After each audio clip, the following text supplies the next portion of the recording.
the Grange.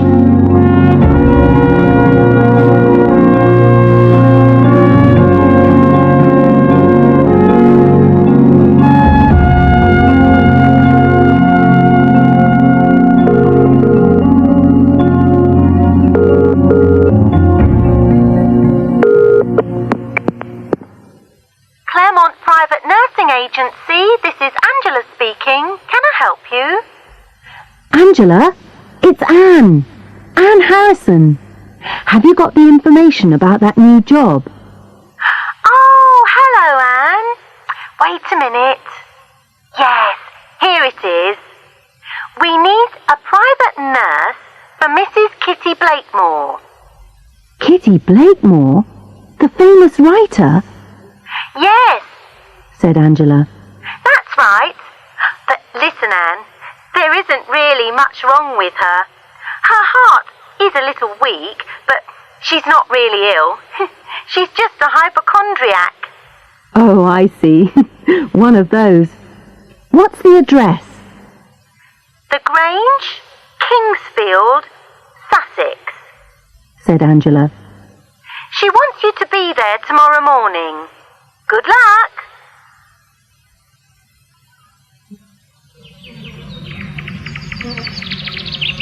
Early next morning, I drove to Kingsfield, a pretty little village near the sea. The Grange was just outside the village, at the end of a private road. It was a large grey house. I rang the bell and waited. No one answered, so I rang it again.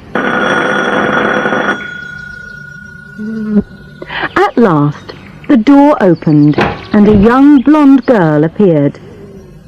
She wore a dark blue dress and a white apron. She stood there and stared at me. "Yes?" she said. "I'm Nurse Harrison," I said. "The nursing agency sent me." "Oh yes, come in." I followed her into the hall. A tall woman, about 40 years old, was coming down the stairs. "Nurse Harrison?" she asked. We shook hands. "I'm Stella Vixen, the housekeeper." She was quite beautiful, but also a little strange and frightening. She was very controlled, and there was something mysterious about her eyes. "I hope you'll be happy here," she said. "Charlotte will show you to your room now." Then she smiled at me strangely and walked away.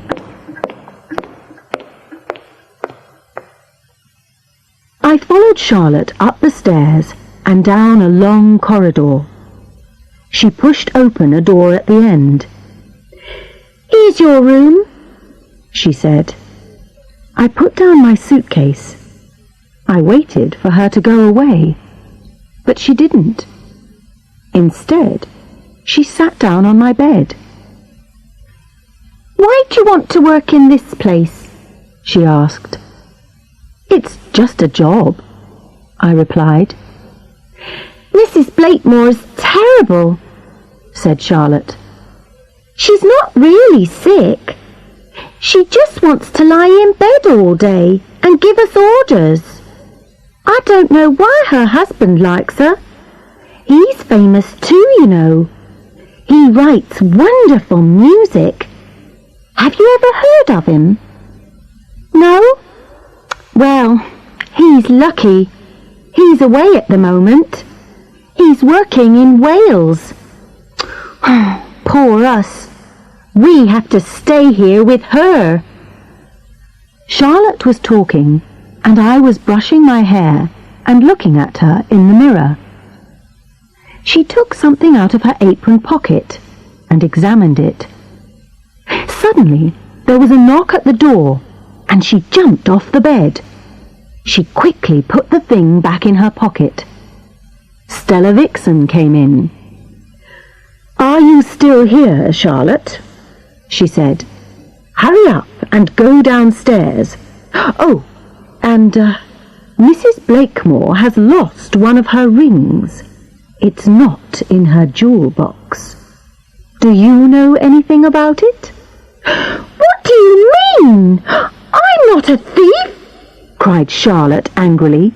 "I didn't take it." "All right," said Miss Vixen. "Calm down. I only said, do you know anything about it? Now, hurry up and go and do your work." Then she turned to me. "If you're ready, Nurse Harrison, we'll go and see Mrs. Blakemore now."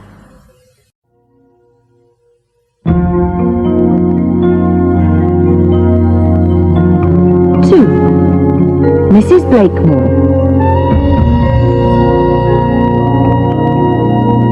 I followed Miss Vixen down the corridor. We went to another part of the house. She knocked on a heavy white door, and we walked into Mrs. Blakemore's bedroom. The curtains were half closed, and the room was quite dark.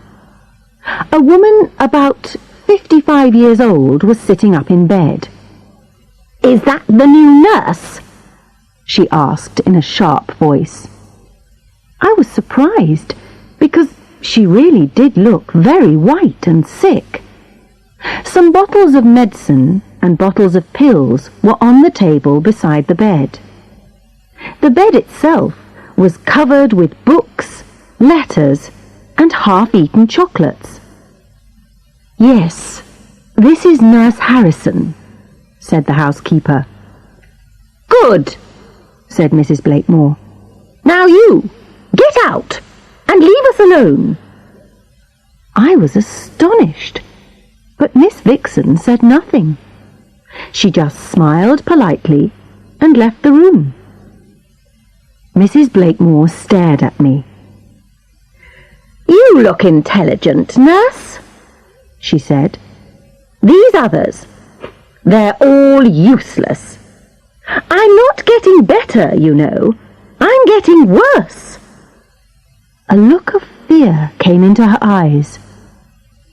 "Do you know, sometimes I think that someone is poisoning me." "Nonsense," I said. "You just need some nice fresh air." I pulled back the curtains and opened the window. Sunlight poured into the room. I took her temperature. It was perfectly normal. "Now, Mrs. Blakemore," I said, "a nice walk in the garden will make you feel a lot better." "Oh, don't be silly," she said. "I'm much too weak." At that moment, Miss Vixen opened the door and said, "Dr. Spencer is here." A short, fat man with glasses came in. "And how's my patient today?" he asked. "I've got a very nasty taste in my mouth, doctor," she complained. "My legs hurt and I feel sick." "Ah," he said, "but you've got a nice new nurse. What a lucky woman you are." "Listen, doctor," said Mrs. Blakemore, "I'm not getting better. I was sick last night." "Oh dear," said Dr. Spencer. "You've been eating too many chocolates." He smiled at her and then at me. "I'm really sick, you fool," said Mrs. Blakemore angrily. "My dear lady," said Dr. Spencer gently, "please don't worry. You worry too much." He looked at me. "I'll just give her a little injection. It will calm her down." I nodded. "She has some strange ideas," he said. "She's a writer, you see." The injection worked. Soon she was lying there quietly. Then Dr. Spencer noticed the chocolates. "Look, what did I say? more chocolates. Dear, dear. Yes, my nephew always brings me chocolates, said Mrs. Blakemore. Your nephew? My nephew, our vicar, the Reverend John Palmer, she explained in a tired voice. Oh, so he's your nephew, is he? That's interesting, said the doctor. I didn't know that. I've told you hundreds of times, said Mrs. Blakemore. Your memory isn't very good, is it? Or perhaps you just want to annoy me. He laughed a little nervously, and he left the room. Useless man, she said. Then she smiled at me strangely. I've got a little joke for Dr. Spencer. Have you? I said. Yes, I've told him that I'm going to leave him a lot of money in my will when I die. But it's not true. No, I'm not going to leave him anything. Mrs. Blakemore laughed weakly. He's a useless doctor.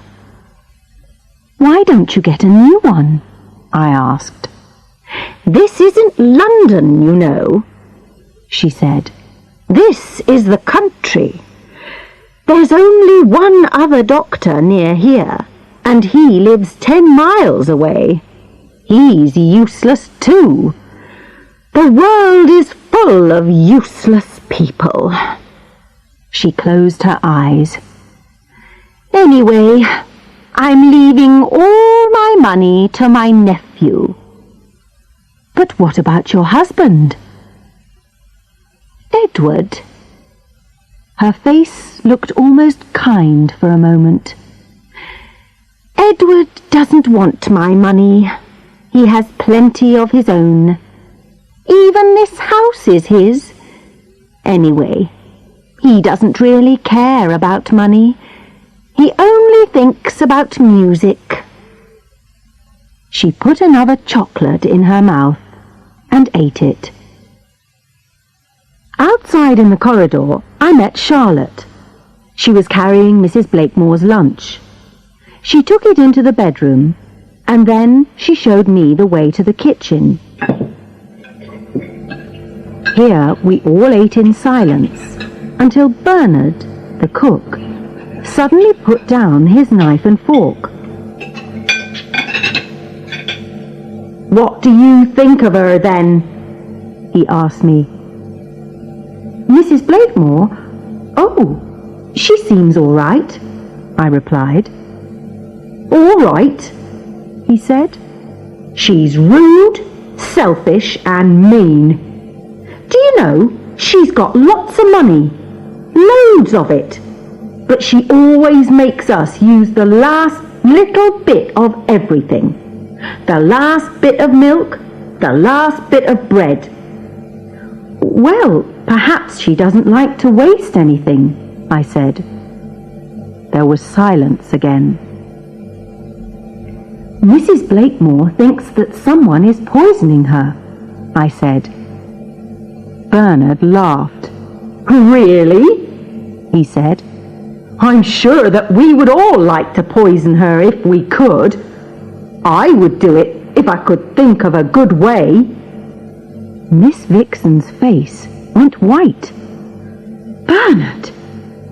Well, it's true, isn't it? He said. You don't like her either, do you? Miss Vixen didn't answer.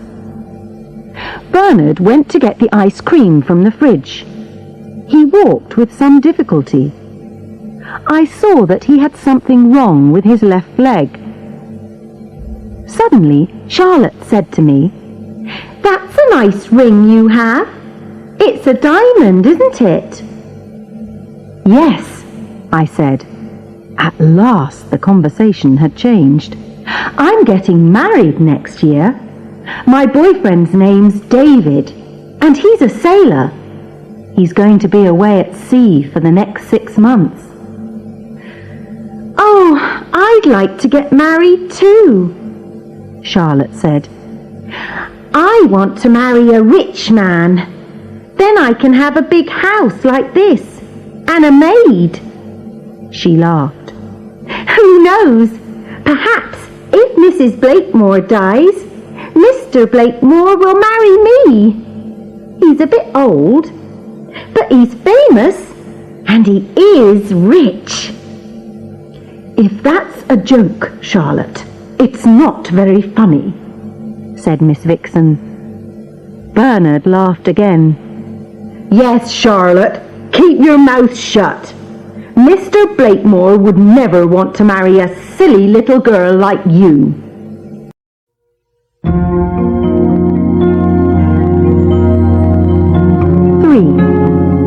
A nasty taste. After lunch, I visited my patient. She was asleep. The plate was by the bed. She hadn't eaten very much. I thought. She doesn't need all these bottles of medicine and pills.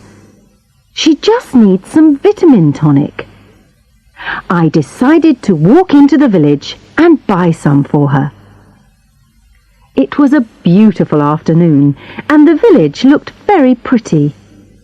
As I passed the church, I remembered that the vicar was Mrs. Blakemore's nephew, so I went inside to have a look. It was a lovely old building, but it was in a terrible condition. Some of the coloured glass in the windows was broken, and there were holes in the roof. There was only one shop in Kingsfield. The woman who owned it was busy. She was talking to a thin man in a black suit. "Oh dear, Vicar," she said, "it's going to cost a lot of money to mend that roof." "Don't worry, Mrs. Owen," he said. "We'll get the money." Then she noticed me, a stranger. Her smile disappeared. "Yes?" she said. The vicar turned round. I could see his face now. It was a proud face, with a thin mouth and dull eyes. So this was Mrs. Blakemore's nephew. "Hello," I said brightly. "A bottle of tonic, please." That evening, I saw Reverend Palmer again. I had just helped Mrs. Blakemore to go to her bathroom. She wanted to wash and brush her teeth. When he came in, I was helping her to get back into bed. He was holding another box of chocolates. "Ah, John, it's you. Come and sit down," she said. "Look, I've got a nice new nurse. She's going to make me better." He looked at me, but I don't think he remembered me. "Smile, John, smile," his aunt said. "You're always so serious." "That's because I am very worried about the church, Aunt Kitty," he said. "We need thousands of pounds to mend the roof." "Oh, stop it," said Mrs. Blakemore. "You're always talking about the church. It's so boring. Come on, nurse, open the chocolates. My nephew needs something to make him smile." But he stood up. "No, not for me, thank you, Aunt. I must go now. I'm very busy." I opened the box of chocolates and gave it to Mrs. Blakemore. Then I left the room. Outside the door I met Charlotte. She was carrying Mrs. Blakemore's dinner. "What's she having tonight?" I asked. "Scrambled eggs," said Charlotte. "We're having scrambled eggs too." I went down to the kitchen.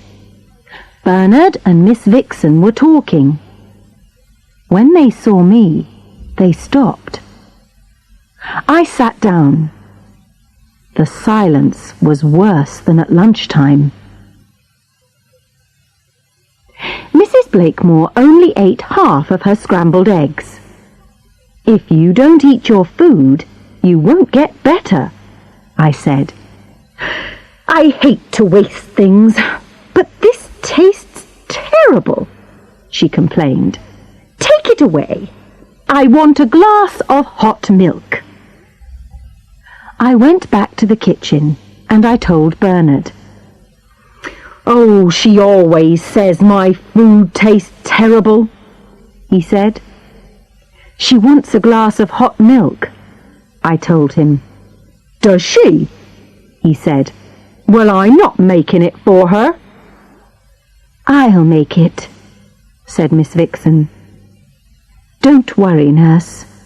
Go and watch television. I'll take it up to her."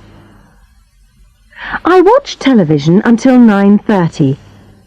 Then I went upstairs. "I must brush my teeth again," said Mrs. Blakemore.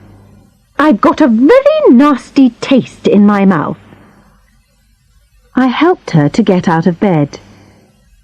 "You really are very weak," I said. "Tomorrow you must eat all your food." "Oh, don't talk to me about food." I stood beside her in the bathroom. I thought she might fall. The toothpaste was nearly finished, but she managed to get out every last bit. She brushed her teeth several times. I smiled. I remembered what Bernard had said about her. "That's better," she said. "Get me some more toothpaste tomorrow, nurse. Here." She gave me the empty tube. "This is the kind I like. They don't sell it in the village. You'll have to drive to Hastings. My husband usually gets it for me." I put the tube in my apron pocket. Then I put my arm around her because she was so weak. She couldn't breathe very well. Perhaps she wasn't a hypochondriac. Perhaps she really was ill. I felt a bit worried, and I decided to telephone Dr. Spencer the next day.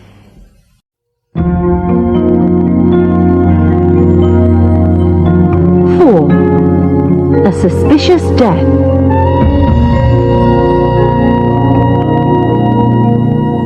But the following morning, there was an urgent knock on my door.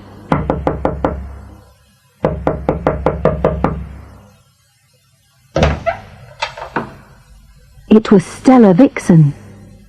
"Nurse! Nurse!" she cried. "Something terrible has happened. Mrs. Blakemore's dead!" I stared at her. "Dead?" "Yes, I must go," she said. "I must go and telephone Mr. Blakemore at once. Oh, what am I going to say?" "Telephone Dr. Spencer too," I said. Then I ran down the corridor. Mrs. Blakemore was lying with her eyes open. The light beside her bed was still on, and the curtains were closed. The empty milk glass was on the floor. I lifted her arm, but it was already cold. A strange, sweet smell came from her mouth. Charlotte appeared with the breakfast. "Take that away," I said. "I'm going to call the police." "The police?" she whispered. "Why?" "I think that Mrs. Blakemore has been murdered. I phoned the police, and a moment later Dr. Spencer arrived. "Oh dear," he said. "I can't understand it.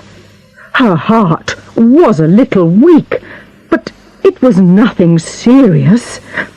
I just can't understand it. I didn't think that she would die." "No, Doctor." "Neither did I said coldly. "But perhaps her heart wasn't the problem. Can you smell that strange smell? Perhaps she has been poisoned." "Poisoned?" His hands shook. "You're not serious?" "Yes, I am," I said. She thought that she was being poisoned, but I didn't believe her. She said that her legs hurt and that she felt sick. I didn't do anything, but now I remember. Poison can make people feel like that. Dr. Spencer looked at Mrs. Blakemore, then at me. Then he looked at the door. Did he want to escape? At last, he said quietly, "Perhaps we should telephone the police." "Don't worry," I said. "I've already done that." When the police arrived, Miss Vixen brought them in. The inspector was wearing a dark suit. The policewoman was in uniform. "Inspector Braddock and Police Constable Hemmings," she announced. "Ah, the police. Good," said Dr. Spencer nervously. He was still looking at the door.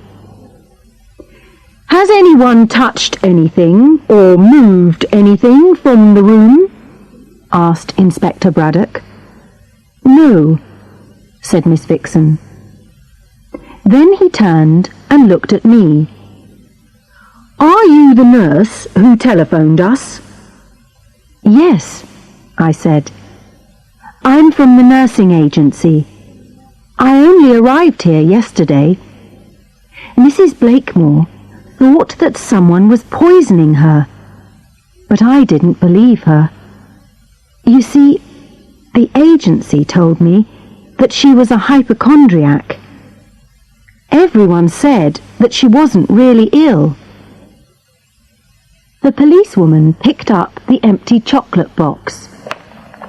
"Who gave her these chocolates?" "Her nephew," said Dr. Spencer. "But you needn't worry. He's our vicar."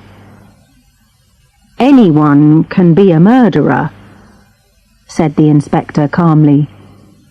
"We'll take that away, Constable. We'll take those bottles of medicine and that bottle of tonic too." "There's an empty glass on the floor here, sir," P.C. Hemmings said.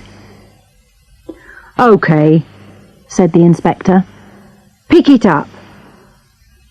The policewoman put the things into a large plastic bag. "What did Mrs. Blakemore eat last night?" the inspector asked. "Scrambled eggs," I said. "But she only ate about half. Bernard threw the last bit away." "Who's Bernard?" "The cook." "I see," said the inspector. "Who else works here?" "Only Charlotte," said Miss Vixen. "The maid." Inspector Braddock looked out of the window. "Perhaps Mrs. Blakemore was poisoned," he said. "We don't know yet. We must wait for the results of the autopsy. Ah, there's the ambulance. They've come to take the body away. Now then, is there a Mr. Blakemore? Yes, said Miss Vixen. He's been working in Wales for a few weeks. I've just called him. He'll be here this evening. Then we'll come back later, said the inspector. But first, I'd like to speak to Bernard and Charlotte. Where's the kitchen? I went to my room and stayed there all day. I felt terrible. I blamed myself, but I blamed Dr. Spencer and the nursing agency too. Why had none of us done anything to help her? She had been sick. She had been really sick. And now she was dead. 5. Who is the murderer?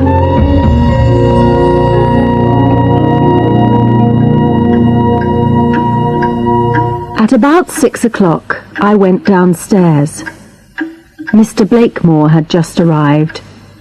Charlotte was taking his suitcase. He was a good-looking man, of about 50, with white hair.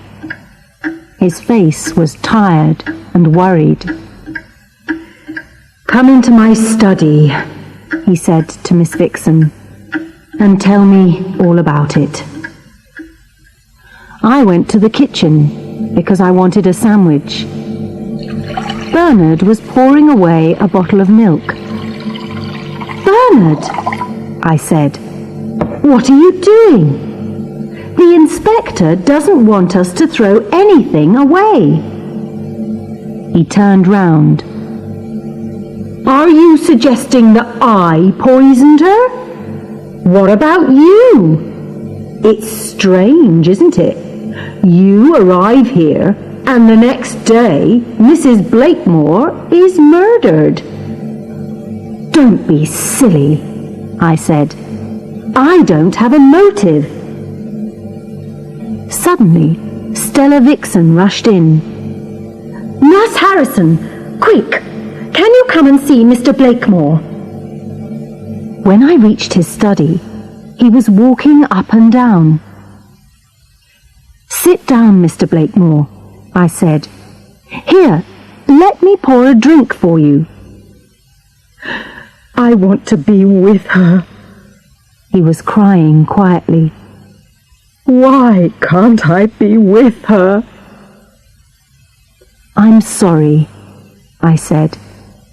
"They took your wife's body away." He put his hands over his face. Then Charlotte appeared at the door. "It's the police," she whispered. "They're here again." They only spoke to Mr. Blakemore that night, but the next day they returned and questioned everybody. Then, the following day, a lawyer came to read the will. Dr. Spencer and Reverend Palmer arrived to hear it with the others. I was not invited, so I spent the morning in my bedroom. Nothing was certain yet, but I felt sure she had been murdered. There were 3 questions. Who? How? Why? I made a list and tried to work it out. 1, was it her nephew, the Reverend John Palmer, with his boxes of chocolates? Did he murder her for the money to repair the village church? 2, was it Dr. Spencer, with his medicines and injections? Did he think that she would leave him some money? 3, was it Bernard, the cook? Did he poison her food? Why did he hate Mrs. Blakemore so much? Or was it Charlotte, the maid? Did she put something into Mrs. Blakemore's food? Does she think that Mr. Blakemore will marry her now? 5. Was it Stella Vixen, the housekeeper? Did she poison the hot milk? Why does she seem so strange?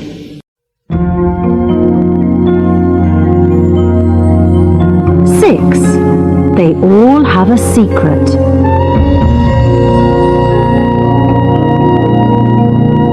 That afternoon, the inspector announced, "We now have the results of the autopsy.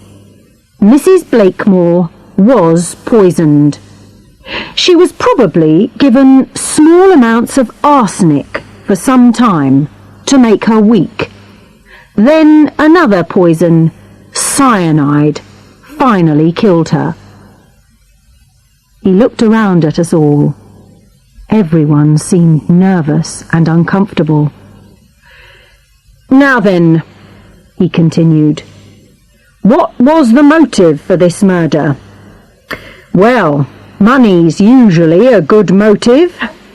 And in her will, Mrs. Blakemore left all her money to her nephew. Several £1,000,000. Nothing to anyone else. Nothing to her husband. This seems a bit strange." The Reverend John Palmer looked down at his hands, embarrassed. "There's nothing strange about it," said Mr. Blakemore quietly.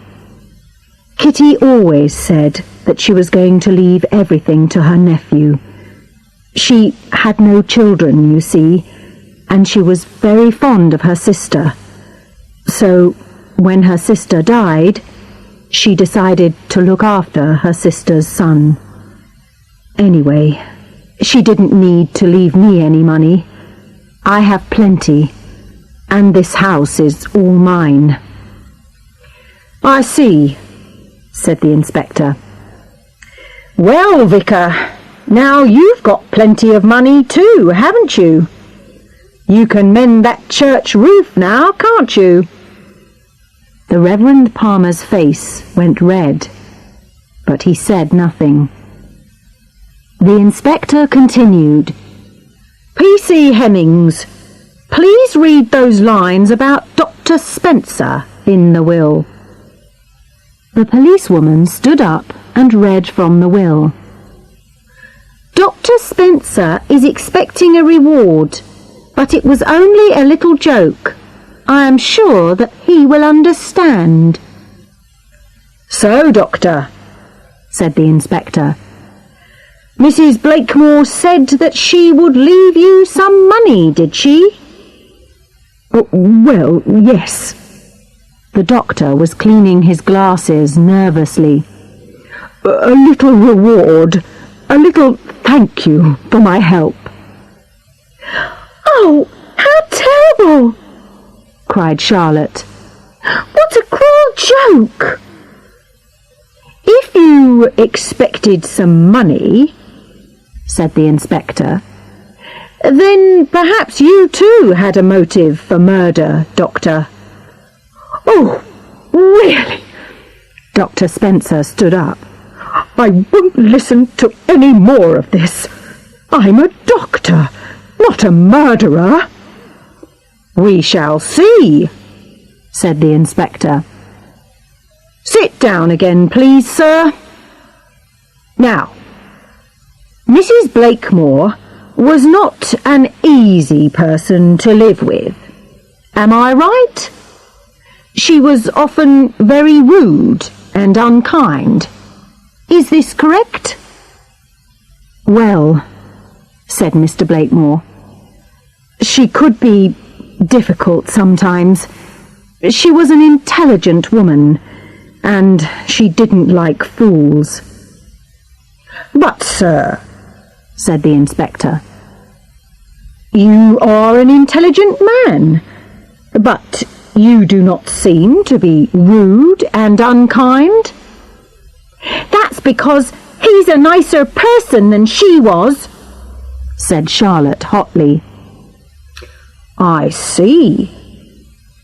The inspector looked closely at her. "You didn't like Mrs. Blakemore, did you?"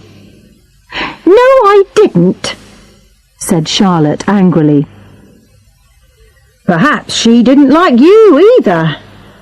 But she gave you a job here, didn't she?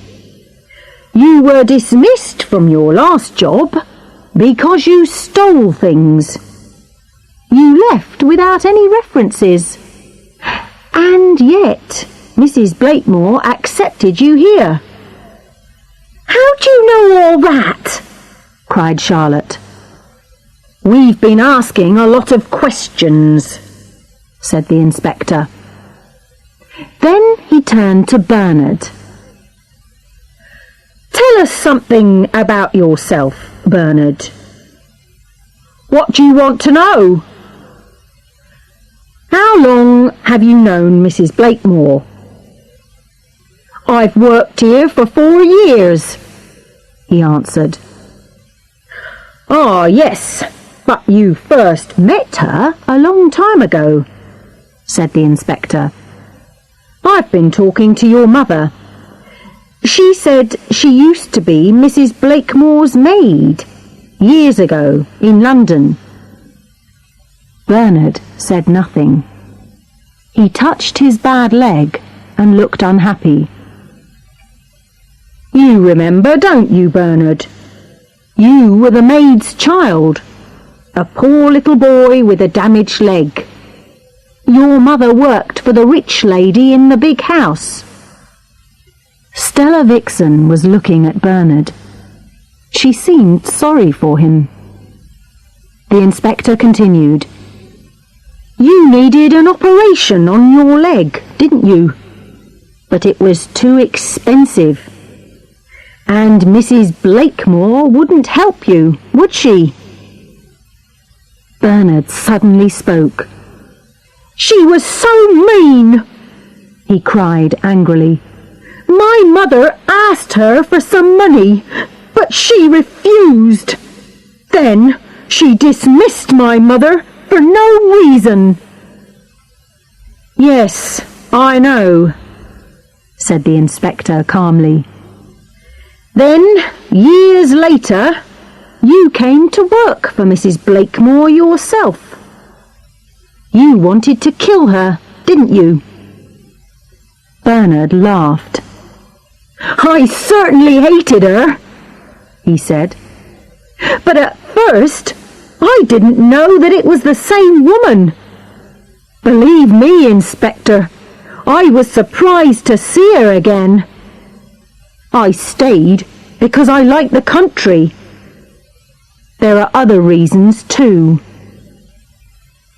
He looked over at Charlotte with a smile, but she looked away from him angrily.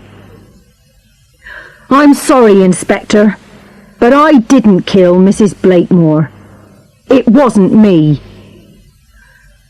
"We shall see," said Inspector Braddock. "Now, I have a little problem. We have examined the things from Mrs. Blakemore's bedroom, but we can't find any evidence of poison. It's very strange. She was certainly poisoned. We found arsenic and cyanide in her stomach. But how did they get there? Perhaps something was thrown away before we arrived." I remembered that Bernard had thrown away some milk. Was he guilty? I even began to feel guilty myself. Inspector Braddock wrote some notes on a piece of paper. I looked around at everyone. The Reverend Palmer sat very straight in his seat, his lips tightly closed. Bernard looked angry. Dr. Spencer was wiping his face and glasses again. Charlotte looked frightened. Stella Vixen's face was embarrassed. She was looking down at her hands, like someone in pain. I looked quickly across the room and noticed something. For a second, only a second or two, Mr. Blakemore lifted his head and looked at her.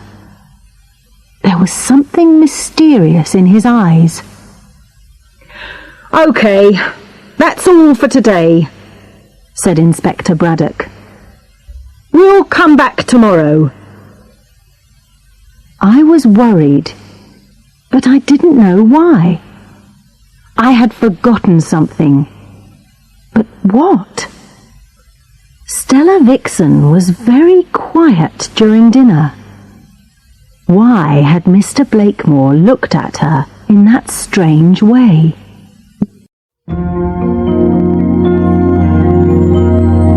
7. Two Unhappy Women.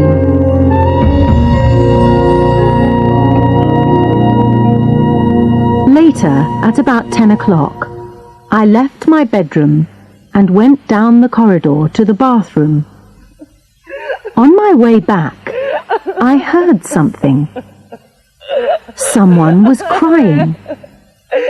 The noise came from Miss Vixen's room, so I knocked on her door. "It's me, Nurse Harrison," I said. "Is anything wrong?" The handle turned and the door opened a little. "Can I come in?" I said. She looked terribly unhappy and her eyes were red. "What's the matter?" I asked. "I can't tell you," she whispered. "Sit down here on the bed," I suggested. "You're normally so calm and controlled. What is it?" She looked at me for a moment. Then she hid her face in her hands. "I didn't want her to die," she whispered. "She wasn't always a very nice woman. But murder, that's terrible." I put my arm around her. Yes, Stella Vixen was different from the others. She was the only one with a kind heart. She had never said anything nasty about Mrs. Blakemore. Someone in the house might be the murderer, but it wasn't Stella Vixen, I felt sure. "Please," she said, "you must go now." "But will you be all right?" I was worried. She seemed so frightened. "Yes, go," she said. "I'm sorry. It's my problem." "Well, try to get some sleep," I said. "I'll see you in the morning." "Yes, thank you, nurse. Good night." I was worried about her. Perhaps Charlotte could help. I went along the corridor to her room and knocked. "Charlotte, can I come in?" There was no reply, so I knocked again. At last, she opened the door. "What is it?" she said sleepily. "I need to talk to you." "I'm half asleep," she complained, but she let me in. She got back into bed. I sat down beside her. "I've just seen Miss Vixen. She's been crying, and she seems very frightened. Do you know why?" "No, it's not my business. She can do what she likes. I don't care." "You don't like her, do you? Why?" She did not reply. Instead, she looked bored. She began to play with something on one of her fingers. It was a diamond ring. "That's pretty," I said. "Where did you get it from?" "It's mine," she said quickly. Then she hid the ring with her other hand. "Someone gave it to me." "Is it one of Mrs. Blakemore's rings?" Her face went red. "I didn't take it. He gave it to me." "Who gave it to you?" She would not answer. "Listen, Charlotte," I said. I tried to be gentle. "Did Mr. Blakemore give you that ring?" She started to cry quietly, angrily. Then suddenly she said, "I saw them. He tried to kiss her." "Who?" "I went into the study with some wood for the fire. It was in February. I saw them." Charlotte's eyes became darker. "Why did he want her?" she said to herself. She sounded jealous. "What? Who did you see?" "Mr. Blakemore, of course." I tried to understand. "Charlotte, you went into the study and you saw Mr. Blakemore, and he was trying to kiss his wife. Is that right?" "No, silly," she cried. "Miss Vixen." I stared at her in astonishment. She started to cry. "Later, he gave me this little ring. He said, 'Be a good girl. It can be our little secret, can't it?'" I was so shocked that I couldn't say anything. I remembered the strange look that Mr. Blakemore had given Miss Vixen, and the look of embarrassment on her face. "I don't know why he wanted her," said Charlotte. "He wanted her to marry him, but she told him not to be silly. He was already married." She looked at me sadly and dried her blue eyes. Then I remembered something. Mr. Blakemore had cried, "I want to be with her. Why can't I be with her?" Now I understood. He hadn't been talking about his wife that night. He had been talking about Stella Vixen. "You've been a bit silly yourself, Charlotte," I said. "Mr. Blakemore is much too old for you. One day you'll meet the right man, I'm sure. Now go to sleep. You can tell all this to the police tomorrow morning." "The police?" she whispered. "Why?" "It may help them." "Will I have to give back the ring?" "I don't know, Charlotte. Anyway, there are more important things than your ring." I left her. Outside, I began to shake with fear.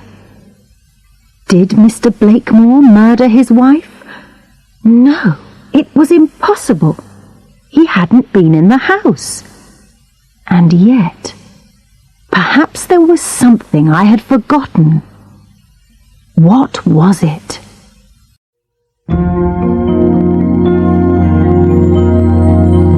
Eight. A perfect murder.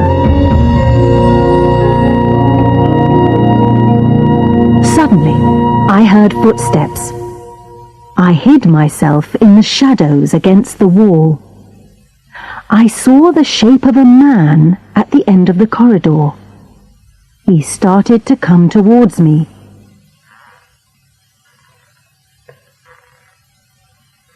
At Stella Vixen's door, he stopped and knocked quietly. She didn't answer, so he knocked again, louder. He began to walk away. Then he came back. "Stella," he called in a low voice. "It's me, Edward. I must speak to you. You can't refuse me. Not now." He tried to open the door, but it was locked. At last, he stopped and went away down the corridor. I opened Charlotte's door. "Charlotte, quick! Get out of bed, lock your door, and don't open it again to anyone tonight. Not to anyone." I hurried back to my room and locked my own door too. I was still shaking. It was him. He had done it. Yes, Mr. Blakemore had murdered his wife. And yet, it was impossible. He had been away in Wales, so he couldn't have done it. Or could he? I got into bed and lay down. Perhaps he had put the poison into something before he went away. There was something I had forgotten about. What was it? I closed my eyes, but I couldn't go to sleep. My head was full of pictures and voices. I saw Mr. Blakemore's face, and he said, "I'm all alone, Stella. You can't refuse me now." Then I saw Miss Vixen's face. Her eyes were red, and she whispered, "I didn't want her to die."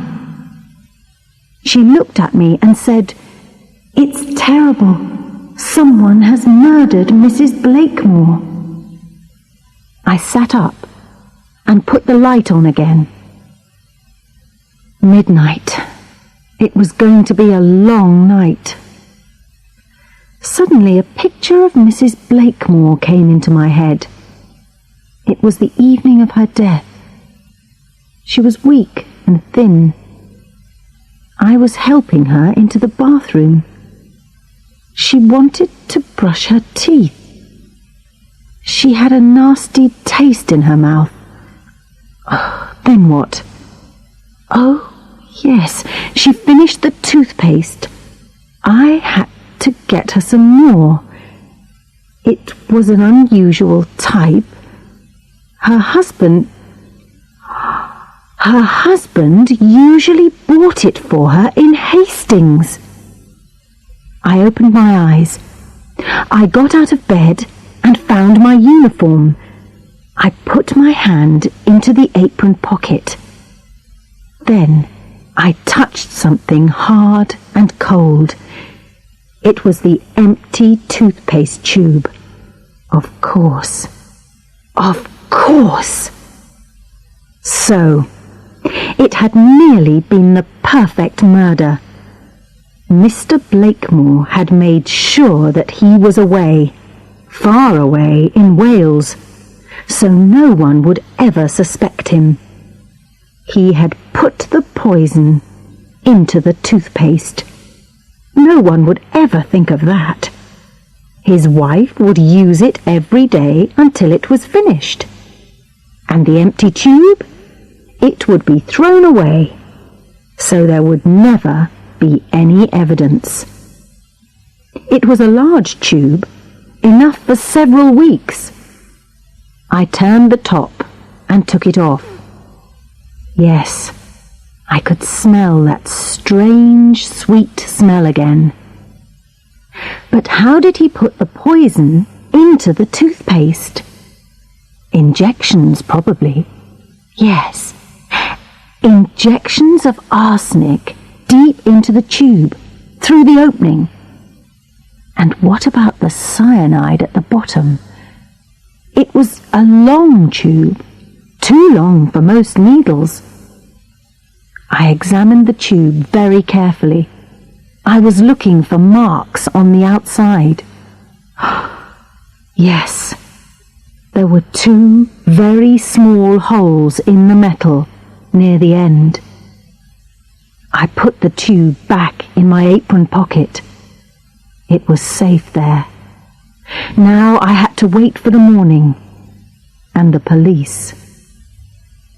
I washed my hands carefully and climbed back into bed. I tried to go to sleep, but that was impossible. Every time I closed my eyes, I could see Mrs. Blakemore in her bathroom. She was trying to get out every last bit of the toothpaste. And I could hear Bernard's voice. "Do you know, she's so mean that she always uses up the last little bit of everything."